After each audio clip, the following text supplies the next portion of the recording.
People love to laugh at Goku. They laugh because he cannot pass a basic written test. They call him a bad father because he prefers training over working a normal job. The fandom treats him like a lovable meathead who only knows how to punch hard. But this is a fundamental and fatal misunderstanding of his character. Goku is not stupid. He is highly specialized. Put him in a classroom and he is a failure. But put him on a battlefield and he becomes the most terrifying biological supercomputer in the universe. Today, we analyze why Goku is not a goofy hero. He is a combat savant, and his innocence is just camouflage. We must first dismantle the illusion of the happy martial artist who just wants a good spar. When you look into his eyes during a fight, you do not see a man who is calculating taxes or worrying about the harvest on a radish farm. You see a void of human concern. You see a predator whose entire neurological architecture has been rewired by evolution and trauma to process one single concept, which is the physics of violence. His brain allocates 100% of its processing power to the spatial reality of combat. Every nerve ending is a hypersensitive radar. Every muscle is a hydraulic actuator in a flesh machine built for optimal destruction. The smile he wears when he takes a heavy blow is not joy in the human sense of the word. It is the terrifying bliss of an apex predator swimming in its natural habitat. When he steps onto the battlefield, the goofy father vanishes completely, and what remains is a kinetic anomaly that defies the natural order of the cosmos. Consider the horrifying concept of his kinetic mimicry. In traditional martial arts, it takes a normal human being decades to master a single stance or breathing technique. Muscle memory is a slow and grueling process of repetition and failure and physical degradation. But he does not learn techniques through repetition. He downloads them instantly. This is a biological horror that the narrative rarely pauses to discuss. Look at the genesis of his power, which is the iconic energy wave. The turtle hermit spent 50 years perfecting the concentration of latent spiritual energy into a singular destructive focal point. 50 years of meditation and isolation and grueling physical conditioning were required to launch a single blast. The boy saw it happen exactly one time. He observed the stance and the flow of energy and the release of the breath. In 3 seconds, his savant brain analyzed the biomechanics of the master and reconstructed the invisible energy pathway within his own completely underdeveloped childhood body. He bypassed half a century of human struggle in the time it takes to draw a breath and fired the beam perfectly. This is not talent and it is not luck. This is a predatory assimilation of data. He absorbs the hard work of others just as violently as the perfect android absorbs biological matter. The bio-android was a collector who was a biological amalgamation of the greatest fighters in history. The creature believed the ultimate drive was perfection, and perfection required maintenance and fuel. The monster viewed the planet as a buffet and a garden where he was the gardener deciding it was time to harvest the crop. The combat savant operates on a similar but infinitely more insidious paradigm. He does not need a stinger or a biomechanical body to harvest the value of his enemies. He harvests their techniques and their combat data simply by surviving their assaults. Every time a villain fights him and uses an ultimate move, they are willingly giving him the blueprint to their own destruction. They are feeding the supercomputer fresh code. This is why fighting him is an exercise in utter futility. You cannot surprise a machine that is constantly recording and adapting to every microscopic twitch and energy fluctuation. He is a mirror that reflects the greatest achievements of an opponent back at them with a terrifying and effortless precision. Now, we must examine his tactical geometry. People assume he just punches harder when he gets angry, but his fights are masterclasses in spatial manipulation and psychological warfare. Let us analyze his legendary battle against the Galactic Emperor on the dying green planet. The tyrant ruled through fear of absolute power and possessed the mindset of a ruler who had survived for centuries. The Emperor was arguably the smartest character in the series, who noticed things others were too stupid or distracted to analyze. Yet on that crumbling world, this ancient warlord was completely dismantled by a mortal from a backwater planet long before the legendary golden transformation even occurred. The hero was outsmarting him using the raw environment. He used underwater torpedo traps against the Emperor. He fired energy blasts into the murky ocean and manipulated their trajectory to strike the opponent from absolute blind spots. He turned the very geography of the dying planet into a loaded weapon. The tyrant had centuries of combat data and mastered precise key control over lifetimes. But the fighter stripped away that overwhelming presence by proving that raw cosmic power is entirely useless against a mind that can mathematically calculate the exact velocity and angle required to bypass a guard. He was playing three-dimensional chess, while the Emperor was blindly swinging a sledgehammer in the dark. The absolute pinnacle of this tactical geometry is the teleportation energy wave he used against the perfect bio-android. When they fought, the stakes were absolute and the tension was suffocating. The monster had achieved a singular goal and stood as the perfect being. The creature possessed the intelligence of the Namekian and the tactical genius of the Saiyan Prince. The android believed he was already the finished product and stopped training because he thought there was nothing left to learn. During their match, the hero charged a massive energy wave high in the air, aiming directly down at the fragile crust of the homeworld. Every single character watching from the sidelines was paralyzed with fear, assuming the hero had lost his mind. The android himself was utterly confident because he calculated the morality of the opponent and factored it into his defense, knowing the hero would never destroy a populated planet. But the combat savant broke the rules of engagement. He shattered the entire foundation of energy combat by combining an instantaneous movement technique with a catastrophic energy projection technique at the exact millisecond of release. He teleported directly beneath the monster and fired the blast point blank at an upward angle. He broke the laws of physics and teleported a fully charged beam. The perfect being, with his combined tactical genius and genetic superiority, was completely outsmarted by a man who allegedly cannot do basic math. The hero weaponized a reputation as a pure-hearted savior to artificially lower the guard of a super genius, and then executed a strike of pure ruthless efficiency. This brings us to the most disturbing aspect of his character, which is the predator mindset. Fans constantly complain that he spares villains because he is too pure or too naive to understand the consequences. They think he has a flawless moral compass that prevents him from taking a life when it is unnecessary. This is a comforting lie we tell ourselves to make the protagonist palatable. He does not spare villains out of mercy or righteousness. He spares them because he is a venture capitalist of violence. He is actively cultivating investments. Let us examine the moment the Dark Emperor spared enemies on the Sniper planet. The new Dark Emperor spared them because it was a tactical investment. The tyrant realized he needed the greatest enemies alive to be future soldiers to survive the coming war against the gods themselves. The tyrant loves the game and the chase, and defines an entire existence through this dynamic. The hero operates on the exact same psychological wavelength. When he spared the Green Demon King, and when he spared the Ruthless Prince, and when he offered the bisected Emperor some energy, he was not being a saint. He was looking at a rare and valuable resource and refusing to let it go to waste. He is deeply addicted to the hunt. If he kills the strongest beings in the multiverse, the universe becomes a very quiet and very boring place. He desperately needs friction to evolve. He needs the visceral threat of death to push biological limits beyond their current state. When he looks at a bleeding and defeated prince crawling to a space pod, he does not see a mass murderer who slaughtered friends.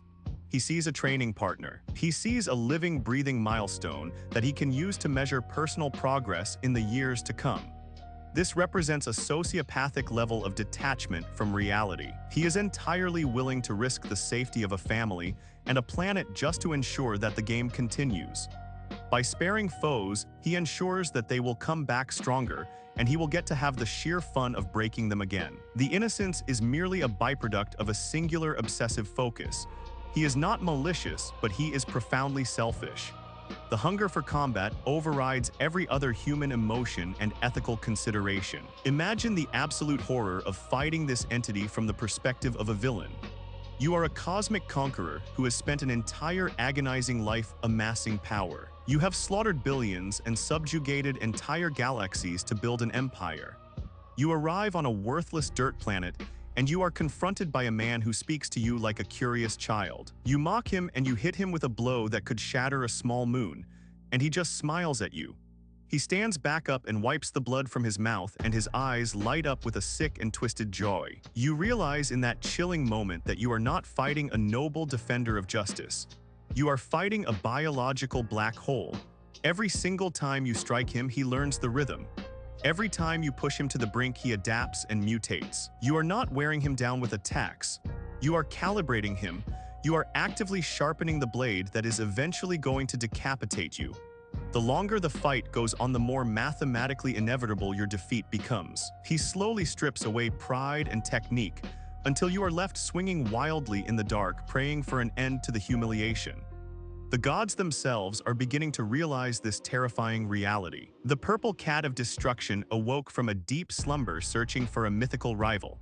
The destroyer is the ceiling of the universe, and the only reason mortals do not own the cosmos. The deity thought he was looking for a fun distraction, but he actually woke up a parasite that would soon threaten the divine order. The hero infiltrated the sacred realm of the gods not through divine right or angelic blessing, but through sheer kinetic force and stubbornness.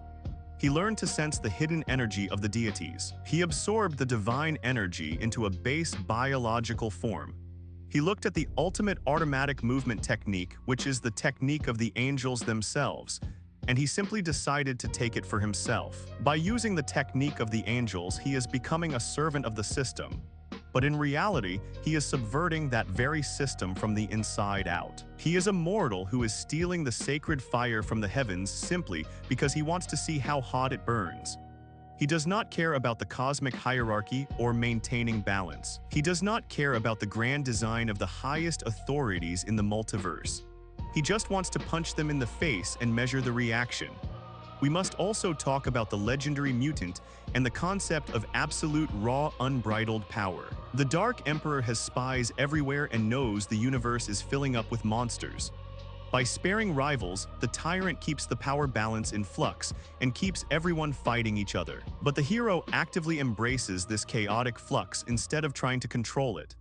When the raging mutant arrived on the icy continent, he was a primal force of nature who grew exponentially stronger by the second. Most rational strategists would seek to end the fight instantly, just as the time-traveling swordsman killed the Horned King with zero hesitation, because he saw the potential for catastrophe. The boy from the future is a pragmatist who comes from a timeline where hesitation means death. He snuffed out the monster instantly without giving him a chance to transform. But the combat savant did not snuff out the mutant. He tested him. He slowly escalated through colorful divine forms, deliberately feeding the beast. He was nurturing the genetic mutation because he wanted to see exactly how far it could go. Even as continents were being shattered, and the very fabric of the dimension was tearing apart around them, he was analyzing the raw data of the unhinged rage. He was smiling while the earth was shaking beneath his boots. He saw a man who had completely lost a mind to the violence, and he deeply respected it. He wanted to harness that chaos. This is precisely why he teleported to the desolate planet afterward and offered the survivor survival supplies. He was not being a charitable neighbor. He was maintaining a farm. He was ensuring that a newly discovered crop of infinite power would survive the harsh winter of the alien world so that it could be harvested again in the future. Let us go back in time and analyze the ultimate act of emotional detachment during the martial arts tournament against the bio-android. When he handed the monster a magical healing being, the entire viewing audience screamed in sheer frustration. They called him an absolute idiot and a terrible father. But look closely at the underlying ruthless logic of the supercomputer. He had run the simulations in his own mind just as the android fantasized about battles. He realized that personal biological limitations had been reached in that specific golden form. He knew that the young son had a latent genetic potential that entirely dwarfed his own. But the boy lacked the predator instinct. The boy was a gentle scholar who hated the physics of violence and wanted no part in the bloodshed. To awaken the dormant supercomputer within the offspring, he knew he had to subject the son to absolute, unadulterated trauma. He gave the monster the healing bean to ensure the threat was at peak operating capacity. He needed the danger to be perfectly insurmountable. He used the perfect being as a psychological catalyst to deliberately break the mind of the child. This is not the action of a loving and protective father. This is the calculated action of a ruthless genetic engineer. He was willing to risk the complete atomization of the boy simply to force an evolutionary leap in the bloodline. When the boy finally snapped and achieved the next level of power, the look on the face of the father was not just paternal pride. It was the deep satisfaction of a mad scientist watching a successful and highly dangerous experiment bear fruit. He had successfully reproduced a combat pathology in the next generation. We can contrast this mindset with the other great horrors of the cosmos to understand a unique place in the hierarchy. The pink monster represents chaos and emotion, while the galactic tyrant represents tyranny and authority. The bio-android represents the cold, unfeeling march of evolution, stripped entirely of morality. But what does the seemingly innocent martial artist represent? He represents the infinite recursion of conflict. He is the eternal engine of war disguised as a simple country bumpkin who loves to eat. If the perfect android wins the timeline, there is only the deafening silence of a universe that has been processed and assimilated into a single living being. The monster would eventually find himself alone in the void, with absolutely nothing left to compare himself to. The creature would realize that a warrior desperately needs a war, and without an enemy, he is nothing but a gun sitting in an empty room. The hero understands this terrifying truth instinctively. He knows that absolute perfection is a prison, and he flatly refuses to lock himself inside it forever. This is exactly why he never truly seeks a permanent state of perfection. He only seeks the next step on the ladder.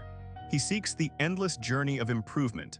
If he ever reached a definitive point where there was truly no one left to fight in any universe, his mind would likely collapse in on itself. The biological supercomputer would overheat and destroy itself from a complete lack of fresh input. This is why he is so utterly desperate to cultivate enemies and protect rivals. He is terrified of the silence. He is terrified of a universe where he sits at the absolute peak, because that means the violent game is finally over. By keeping enemies breathing and continuously pushing them to grow stronger, he is effectively guaranteeing a personal sanity. He is engineering an artificial ecosystem of endless escalation where the mind and body can be stimulated forever.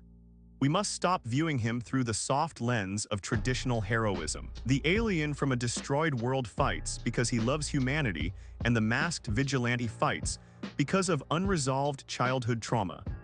But the Saiyan fights because he is a biological mechanism flawlessly executing a core programming. He is a highly infectious virus that entirely destabilizes the power scaling of the multiverse. He aggressively spreads from planet to planet and from universe to universe, constantly seeking out the strongest available hosts. He engages them in brutal combat, downloads kinetic data, and mutates into a significantly stronger form. He leaves a massive trail of exhausted and humiliated deities in his wake. The era of peace we eventually see on Earth is a complete lie. It is merely the Cold War phase taking place between apocalyptic bouts of cosmic violence. He is preparing the next generation with the reincarnated human not because he wants a noble successor to protect the innocent, but because he knows the violent war is never truly over. He desperately needs someone strong to fight when the ancient gods eventually refuse to play the dangerous game anymore. When you look at the smiling man in the bright orange martial arts uniform, do not see a lovable fool. See the apex predator of reality itself. See the smiling monster who looked at the hard limits of mortality and violently shattered them simply because he was bored. He is the quiet horror of a universe where the absolute strongest being does not care about ruling empires or destroying galaxies. He only cares about the next fight. And because of the insatiable hunger, there will always be a next fight.